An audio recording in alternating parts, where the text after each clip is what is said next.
Hi, and welcome to another episode of the Day Witness podcast. Today we have Astrid Sundberg, who is a C-level leader, director, leadership consultant, and a board advisor at Humans for Human, an Oslo-based company that seeks to end human trafficking. She's also a mom. She's also a fervent supporter and spokesperson for the gender equality movement. She also specializes in the startup and scale-up climate with a long track record for driving organizational change and transformation while building businesses and teams globally. Today we'll be talking a little bit more about workplace discrimination and also sexual discrimination as well. Welcome, Astrid. Thank you so much. Thank you. It's so nice to be here, and a big admirer and of all the work that you're doing in this space. So real pleasure. Thank you. Thank you so much. So why don't we walk through maybe one of the first experiences that you had in terms of discrimination, and then we can go from there and see how we can look into that particular area. Yeah, sure. There's a couple of experiences with discrimination that stick in mind.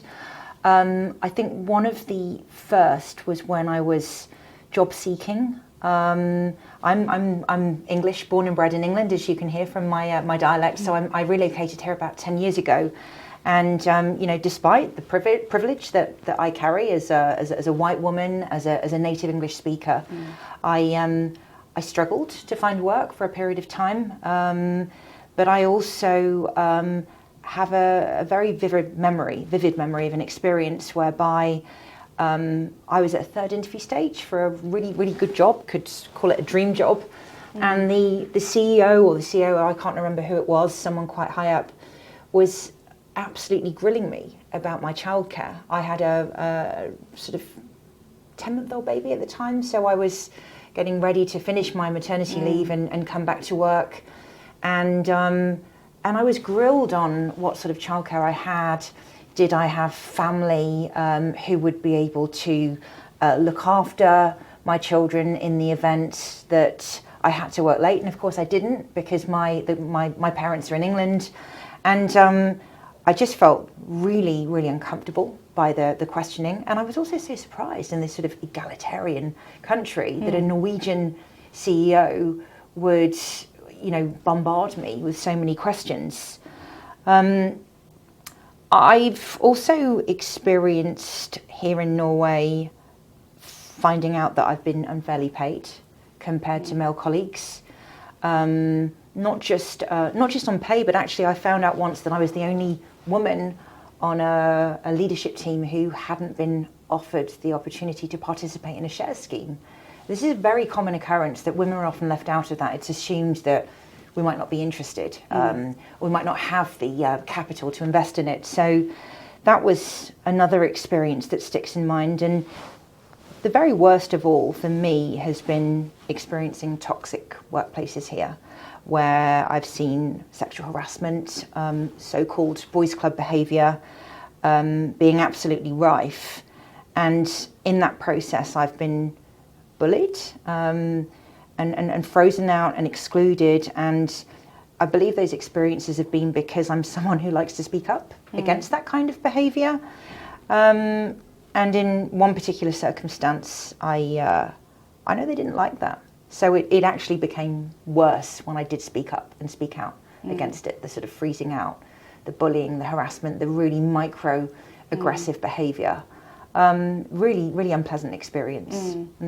And, I think it's like an accumulation of all these things as well in a workplace that, did it go to the point where it kind of drove you to leave the company, where you had to kind of quit? Because you already mentioned in the beginning that it was difficult to find work already.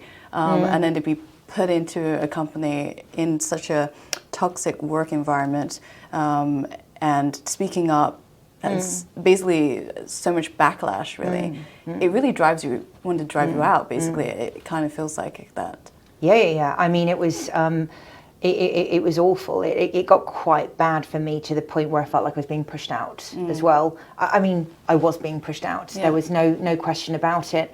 And there's a sort of real irony in being in that situation where on the one hand, you're trying to speak up about behaviour that's happening, that's unacceptable, inappropriate, oppressive on so many levels, and you then become the problem. Yeah. And that was sort of how I felt. And I think that I've never at that time been able to identify so much with what extreme stress is, because I think at that point I had an extreme stress where I had a rash and hives. And I thought this was just something different. And I went to see my doctor. I have a really, really great doctor here in Norway. And he just sort of said to me, this is a classic sign of stress. I said, oh, how can this be the stress? That's a separate ailment. And he said, no, when you're so stressed, the stress trying to leave the body can actually manifest. He said, I've seen these rashes before. And he actually looked at me and he said, your job is not worth this. No. He said, whatever you're doing, you need to change job. He said, I see people like this time and time again. They end up in hospital beds or having strokes. And of course I knew this. I knew that this stress wasn't good for me, and being in a toxic workplace was no good. But actually, I really valued that conversation with my doctor. I really appreciate him for sort of saying this in a very kind and compassionate way, and as a sort of medical professional as well. Yeah. And it's often quite weird, rare in a sense, and for a doctor to actually realize that the stressors actually could also manifest in a physiological way as well. And I think that's not common, I feel like, most of the time when it comes with doctors themselves. But this was happening, the stresses were in this toxic work environment, right? What happened then afterwards? Did you leave the company, and what kind of impact did it have on you? Yeah, I did leave eventually.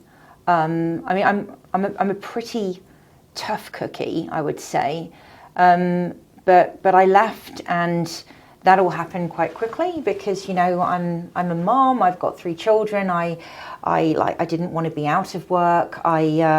I think I found work quite quickly afterwards, but the pain and the trauma of what I went through, it lingered for a long time. It sort of took a lot of time to process, particularly as I was still hearing from people who worked in this organisation that it was still extremely problematic. The toxic workplace issues were still rife. There was still sexual harassment going on, and I think that somehow what I've managed to do is process some of my healing through the work that I do. I've been working with gender equity, diversity and inclusion for a number of years, and particularly in the last 2 years I've worked with a pure focus on diversity and inclusion.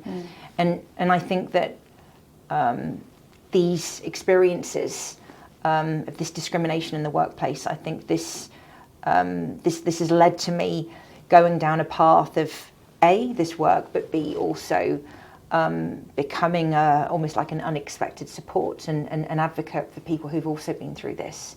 And lo and behold, I've ended up having a number of people contacting me who've also been through the same.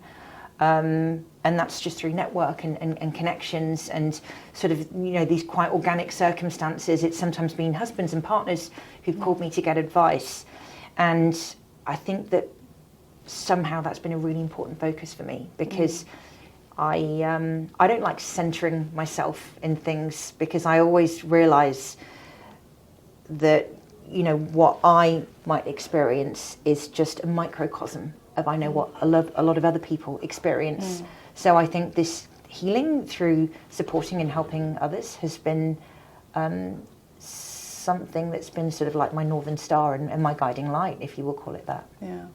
And in previous episodes, I often say, like, we do know that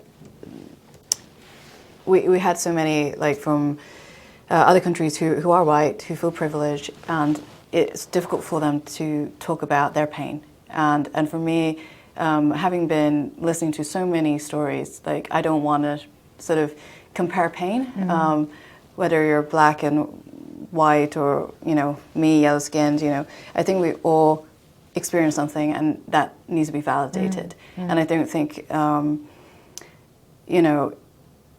starting to kind of focus on, like, not having space for you to talk, that's not something I want to see. I think everyone should share these things, because what you've gone through it sounds awful for me, and I think anyone in that position who's listening in is also feeling that, and I want them to speak up, you know, and not to feel that somehow they're in. Of course, everyone has certain privileges, you know, same as me, to be able to still kind of allow that room, if you see what I mean.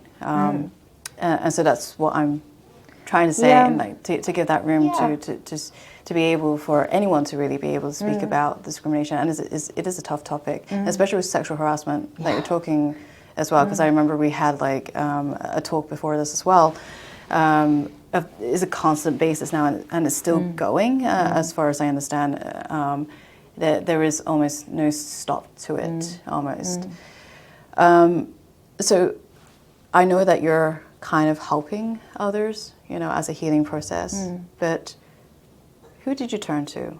Who did you get the support from during the time that you were going through this process? I think for me, it was, I didn't feel like I had tons of people that could help me. I think I felt the shame, the stigmatization, the whole, oh, is it me? Am I just attracting drama? And I think it's really common for people to feel that. And I know that some of that also comes from, you know, being no stranger to discrimination myself. I'm a gender-based violence survivor. I was subjected to sexual assault for the first time in my early teens. And I've always found anything linked to those experiences quite hard to talk about, sort of locked it away in the dustiest corners, because they're awful incidents. You know, you don't want to talk about them. They're very painful. So I think that finding it hard to talk about sort of these issues that are related, you know, in the workplaces where I've experienced, you know, toxic environments, it is still related to this misogyny and discrimination and toxic masculinity. It's all those same things colliding. I didn't talk to that many people, perhaps other than like my husband's always been an amazing supporter and really understanding, and he's a really good listener, and you know, really gave me good advice and a lot of support, and some close friends as well. But I think when I speak to people now who feel that sort of sense of desperation and don't know what to do, I think that I'm trying to be that person or that thing that was missing for me. Just someone to say it's going to be okay and do this and try this and follow this step, and just having someone to give you some more sort of practical advice, but also someone that understands, because I do always make it clear that I understand, because I've had these experiences myself, and I think that that's sometimes quite comforting for people who I've helped to hear as well. And I think it's, you know, thank you for sharing and being so open and honest. And, you know, I know that we have discussions, and I'm also a survivor myself of gender-based violence. So I can understand it in that sense of, on a personal level, you've gone through something very awful, and then you walk into a workplace and these things are triggering. You know, it reminds you of, like, why, you know, and you try to do something about it. You basically spoke up, and you're hoping that the people in a company would also pay attention to that and be able to make that change happen. And that change didn't happen because you've got people who are sitting in leadership roles who are men in general, particularly, that aren't so much aware and almost kind of gaslighting and pushing away, that dismissing, like, nah, that's not happening, and just normalizing these behavior that are just unacceptable, really. And it's already written in law in Norway that, you know, sexual harassment is not an okay thing. And I think, like, the vulnerability also comes in as, especially if you're a foreigner, you want to keep your job, and it's not always easy to find another job. And that decision making, like, okay, if I get out, like, when is the next time I'm going to find a job? And I think for you, you said that it was pretty quick. So that was quite a relief, I would suspect. Yeah, absolutely. Yeah. But I know that in some of the cases with some of the victims who I've supported, particularly people who are from the immigrant international community, that's the fear, and that's the worry, and that's the difficulty in not always daring to address it, or that sort of fear of unemployment or having to go back to searching for jobs is really sort of debilitating. It's an awful feeling as well. So again, you know, I know I had a certain certain level of privilege in being able to find something that is a luxury that not everyone has at all. And I think it's interesting what you mentioned as well about the, CEOs and heads of companies, because to me it's very much a power misuse. Having been in a situation where people very high up in the company knew about this and actually wanted to be brushed under the carpet, like we're still in the 1950s, or wanted to protect, buddies, this sort of bro culture, is absolutely astounding to me that that's happening after we know about the Harvey Weinsteins and the Jeffrey Epsteins and these very high-profile public cases in tech. It's so jarring to me that CEOs would still think or want to hide it away, and not instead think about doing the right thing, the potential reputational damage, how awful it must be for other employees, because you have this huge wave when things like this happen. It's not just the victims being impacted. People hear about this, people talk about this. I know a ton of men who find it deeply uncomfortable to also work in places like this. Misogyny, it hurts all of us, not just women. It impacts everyone. So it's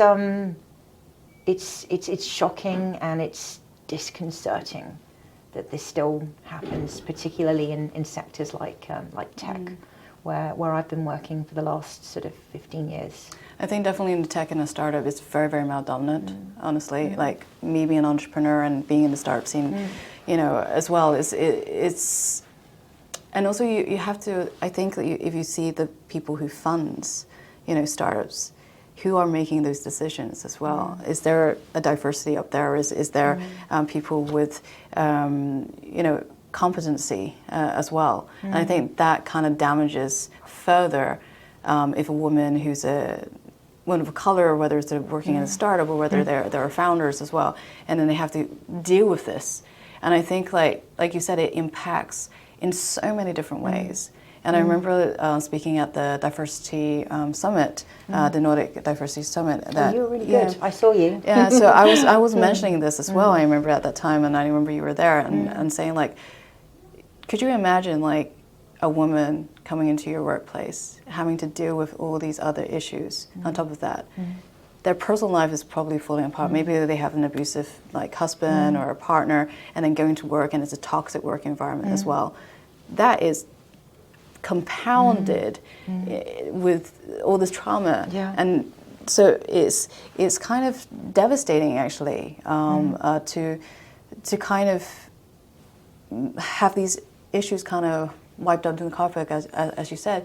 So what would you, I guess, in a sense, what would you say we could do about this particular issue?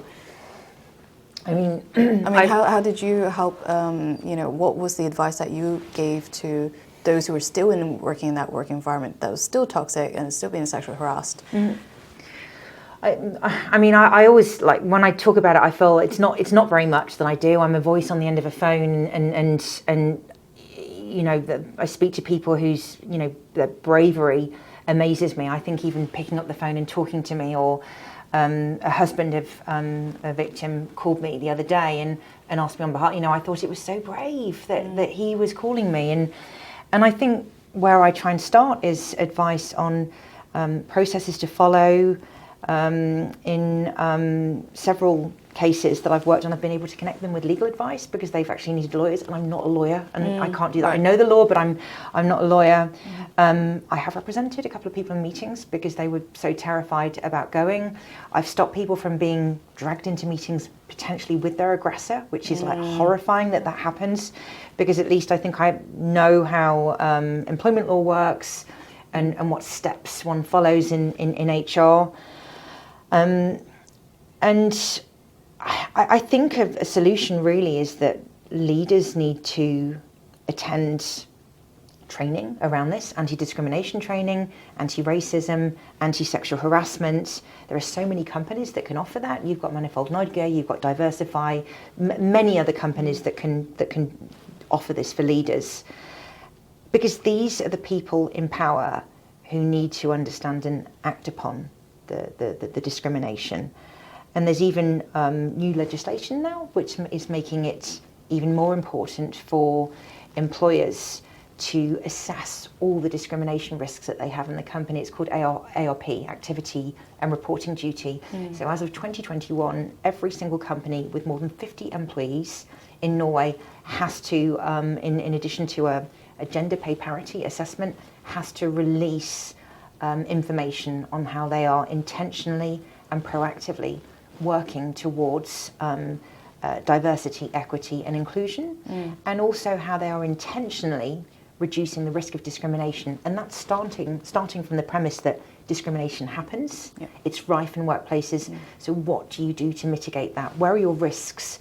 Where are all these potential loopholes? And how can you start to work on solutions? And I think that that's something quite groundbreaking for Norwegian workplaces. So I think some other sort of practical advices I give to people are using HR, using employee representatives if there's trade unions involved or trade union membership. I think having everything in writing, I think, is really, really important. Keeping anything, particularly if it's pictures or written abuse, or that's really important. Even recording if it's sort of any kind of verbal abuse that's happening. And I know on a recent case, it was someone who was getting pictures, like, can I say? Dick pics? Yeah, okay, yeah, thank you. You that. said it for me. Wasn't sure. Yeah, absolutely, and so like very extraordinary that someone high up in a company would think it's okay to do that, but also when you're sending that from your phone, I mean, there's a whole level of stupidity wrapped in privilege, wrapped in power that makes someone do that, right? And I think, like, you mentioned the word power, and I think that's what it is most of the time. Like, when people get away with this type of discrimination, especially on an organizational level, is actually abuse of power. Absolutely. And I think, like, in that power dynamic for an employee and someone higher up, recognizing that is so important, because then you can mitigate. Because you were saying that you've been in meetings where, the employee is pretty much almost going to meet the aggressor. Now, I think common sense would be like they shouldn't be in the same room.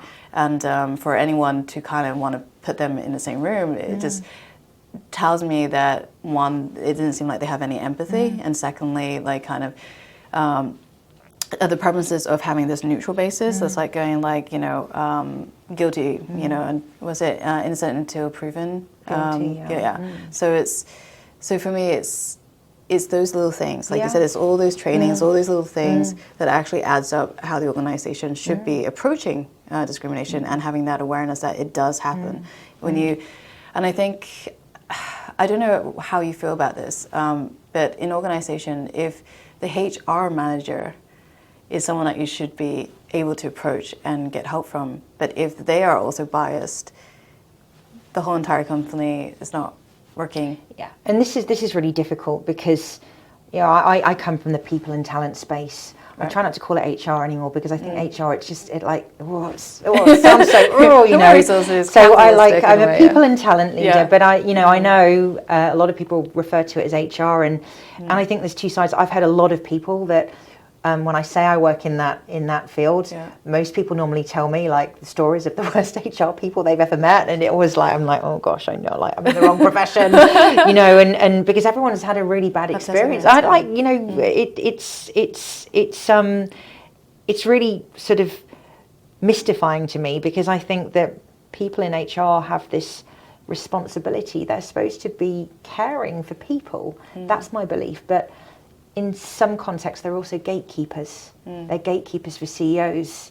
And it might be that some of the bad experiences that I've heard people tell me about, that these were people who were also perhaps being threatened by power and a toxic environment. And if you don't make this go away and sweep this under the carpet, your job's at risk. So I think I have this sort of inside knowledge of how I have a bit of empathy for how it can be in HR, but I do also believe there's a special place in hell for someone that doesn't help a person or an employee who's experienced something deeply traumatic, like racism or sexual harassment or sexual assault, which I've also heard about in workplaces in Oslo happening.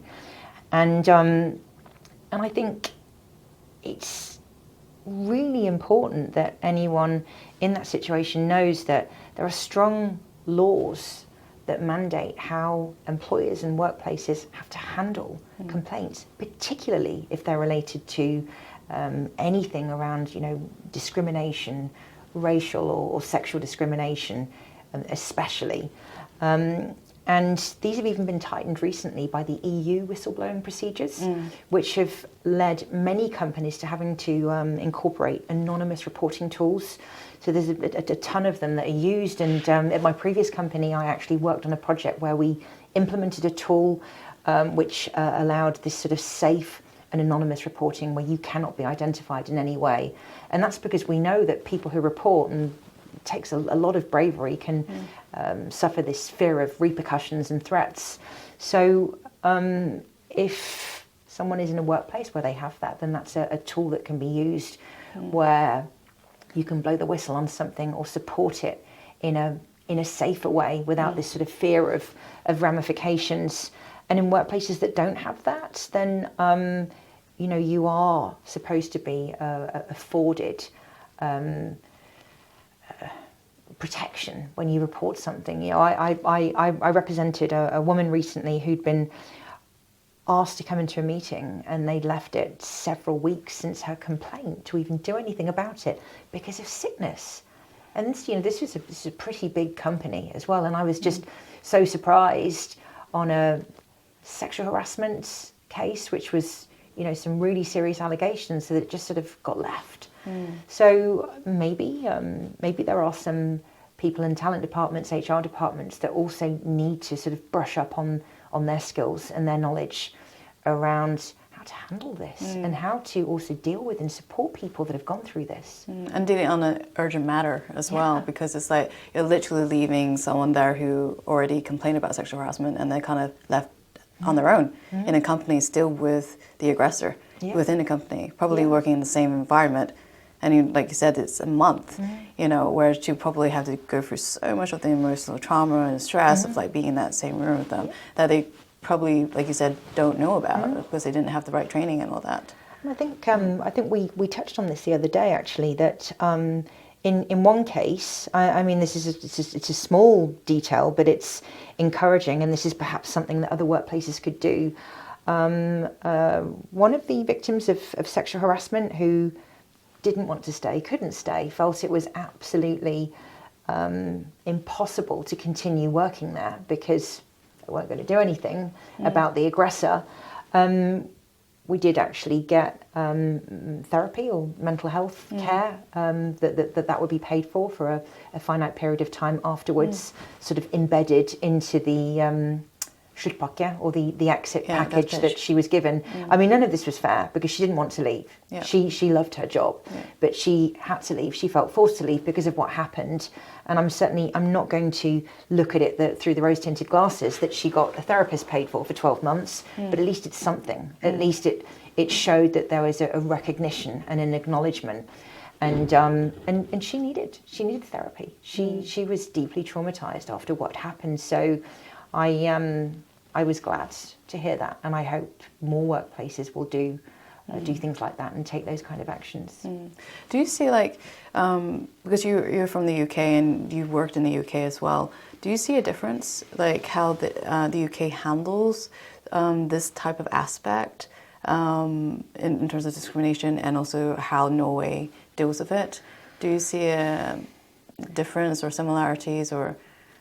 I mean, I'm not sure, because right now I'm thinking back to sort of several experiences where when I was younger, much younger woman, sexual harassment that I experienced in the workplace. And the very worst experience I had was at a Christmas party. Classic scenario, isn't it? At the Christmas party where everyone sort of lets loose, and it was a major shareholder in the company who pretty much like stalked and sexually harassed me and groped me the entire time. And I was doing that sort of whole politely trying to tell him where to go, sort of really conscious of his power, of my role. I was particularly vulnerable. I was a single mum at the time, and I had this sort of feeling in the back of my head, I can't push this too far. I need this job. I'm like screwed without this job. And it just got worse, and it escalated, and he ended up following me to my hotel room and banging on my hotel room door, and I just felt really, really afraid. And then, of course, the next day it was all the realization of, how's he going to feel? What's going to happen to me? What do I do? Do I report this? Just that whole sort of worry and stress and anxiety.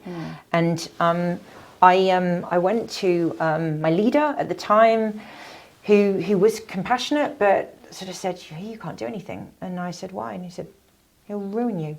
He will absolutely ruin you. Your life will be ruined. Your career will be ruined. Because this was a really powerful man. And I was like, well, how? And talked about the potential of the references just destroying my reputation.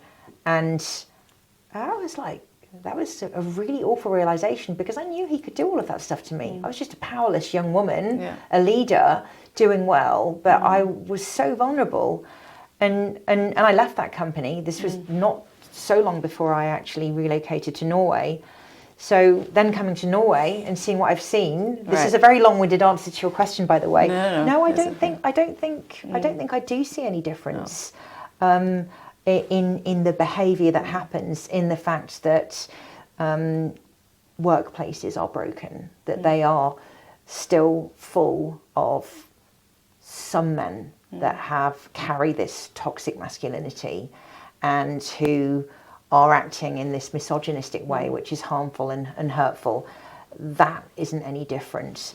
I think in England, the only difference maybe is that it's a little bit easier to go to a tribunal in England without having to bear the costs. I think in Norway, if it actually got to the stage of going to court, that's a much more difficult process. You often have to settle with your employer. But I think in England, getting to court might be easier. I'm not saying it's easy in court, because we know it's absolutely not at all. That's a whole different story.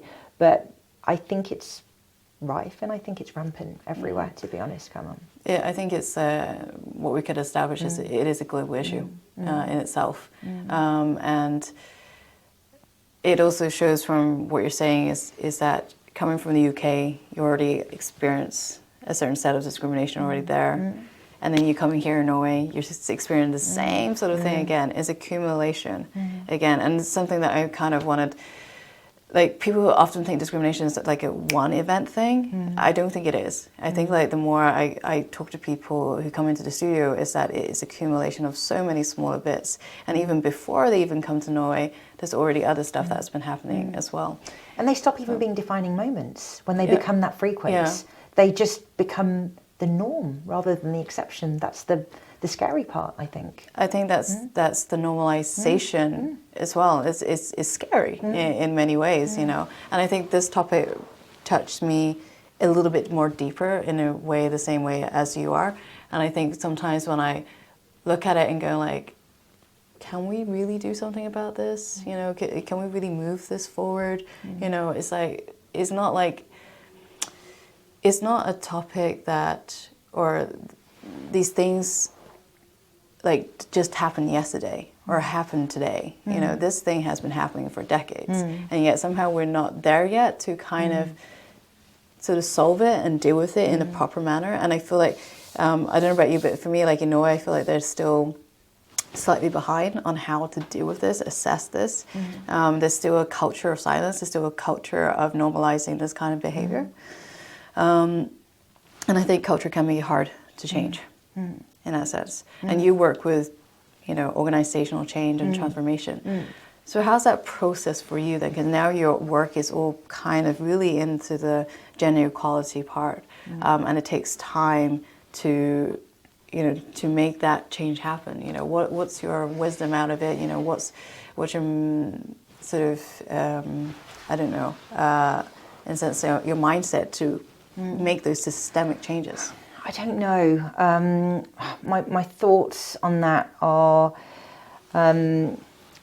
I have a lot of fear at the moment about how, harassment, sexual abuse is sort of escalating now into these sort of like darker, kind of murky corners. You've got the whole thing with human trafficking, which is awful and prevalent, and then you've got online sexual abuse, which is just absolutely horrifying. I know that you know this, but it happened to someone very close to me recently. Pictures stolen from Instagram, an account created using their name and their pictures. I'm talking about a 15-year-old on a sort of hookup website, and then someone, we're guessing it was a guy, thinking it was fun to then masquerade as this person and have some really horrendously sexually explicit conversations with randoms. That actually went to the police. And when the police were contacted, all we got was just join the queue. We've got thousands, and then we've got GDPR, which prevents, they could have gotten the IP address of the person who'd done this, but no, can't do it because of GDPR, also don't have the time and the resources. So I think, apropos solutions, police, law enforcement, government, there is a lot that can be done here to look at these systemic and structural problems and see how broken this is, and to do something. We should have capabilities and competencies within law enforcement or within the police department to support this. If there's thousands of cases, this has happened to other people in Oslo. This was at the main Oslo police station. Then imagine how many people are out there suffering and processing this and dealing with the trauma of that happening. And where do they turn to? What is there? So support, follow up, sharing circles. I have spoken to some of my people and contacts in tech about can we do something digitally, have a website, have more helplines. And I think crucially here, it's knowing that this happens, the prevalence that it happens, and it's not stopping anytime soon. Unfortunately, I think it's increasing now with the risk and the threat of online abuse. I think it's the aftercare. How do we take care of people? How do we help pick people back up again and put the pieces of their broken life together after going through something like that? I don't have the answer, but I sure as hell would like to hear from people who want to join this journey for doing something about it. And I think you touched on so many points that I think so many people relate, and particularly me as well, with the police. Just for me, like, the police is incompetent. In honesty, I kind of feel like you raised about digital landscape, and I think like misogyny comes into digital landscape. And when you have also tech companies that are run by men who normalizes their own, sexual harassment within their workplaces, or just normalizing just this kind of violence, really, and abuse. You can only imagine like how that affects the whole entire society, how that affects the whole entire country. And if the institution within the police, and even though police is not a tech company, but they certainly use technology, and they certainly have like a department that looks into digital crime as well. So it kind of goes to show that when you don't stress the importance and see this as an urgency to make change happen, lives are kind of there. They're just the lives who are been exposed, traumatized by these events. Like you said, like, how can they pick up the pieces together again? If like they reported something, okay, that may be closed, but then they couldn't go into the institutions to get the help they needed either. So it's kind of almost a vicious cycle in its own. And it's also not helped by this sort of prevalence of the Andrew Tates and the Hunter Moores, who Netflix released a documentary about the most hated man on the internet, who called himself a professional life ruiner, and actually stole pictures and put pictures, compromising private, intimate pictures on a website just to attract hate, just to get people to insult and berate someone. I think he even called himself a professional life ruiner. I mean, this sort of deep hatred of women that causes things like that to happen is all a part of this sort of misogyny and this sort of theme that we're talking about here. So it probably would be wise for me to say that I think to some extent how we educate men and boys to behave and think and understand about gender equity and also not sort of homing into this toxic masculinity or not thinking from this purely heteronormative cis mindset with how we raise boys.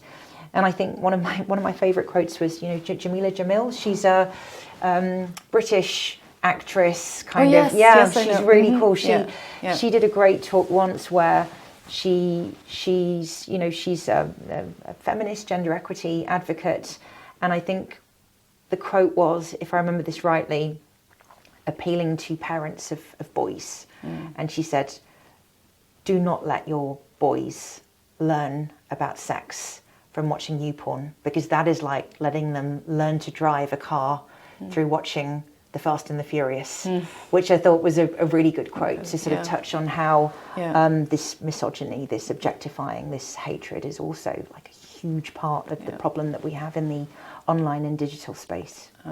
I think it seems like when it comes to the solution, particularly on this particular topic, it's really multiple layers of needing to be addressed, multiple points to be addressed, and hopefully all these little bits can come together where we can create a better society for women, both men and women in a sense. So we're coming to nearer to the end of this interview. Is there anything you want to bring up that we haven't brought up during our session here? And something you want to say? I think that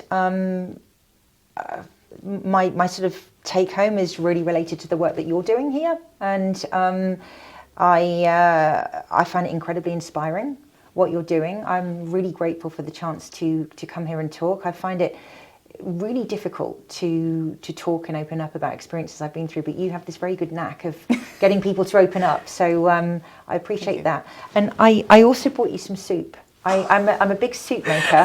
I love making soup. Thank you. I like. I'm not sure my kids like it as much as I do. Soup, so I've made you a spicy vegetable soup, which I brought in for you. So hopefully that's your dinner sorted today. Oh God, I'm so thank you so much. And yeah, this work is difficult, and I think like anyone who's been following my work and I'm picking up these really difficult topics, partly because it's.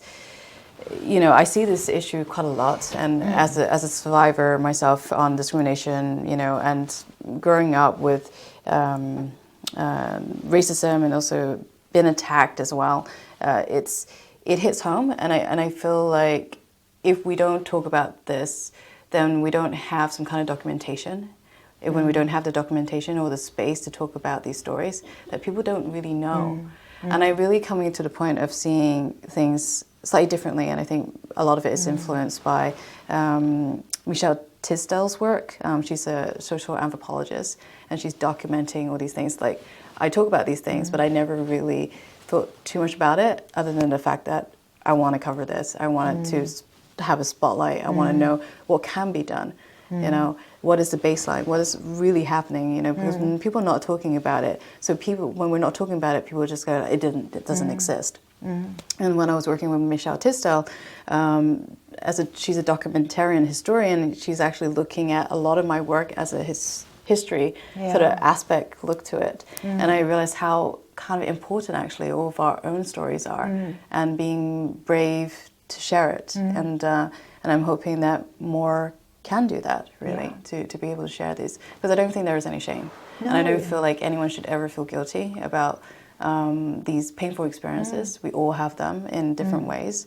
Whether we're in a privileged position or not, I think we all share certain aspects of that. And I'm my own little dream of, trying to make change. And I think that's what you're trying to do in your own way as well, trying to create change. And I think that's what the work I'm trying to do here is. So, yeah. Thank you so much for coming again, Astrid. Thank you for having me. It's real pleasure to talk to you. I feel like I could We could sit talk here all forever, yeah, I know. evening, but then you'd have to share your suit with me. I'll try and make some soup for you too. All right, guys. So thanks for tuning in, and hopefully I'll see you in the next episode as well.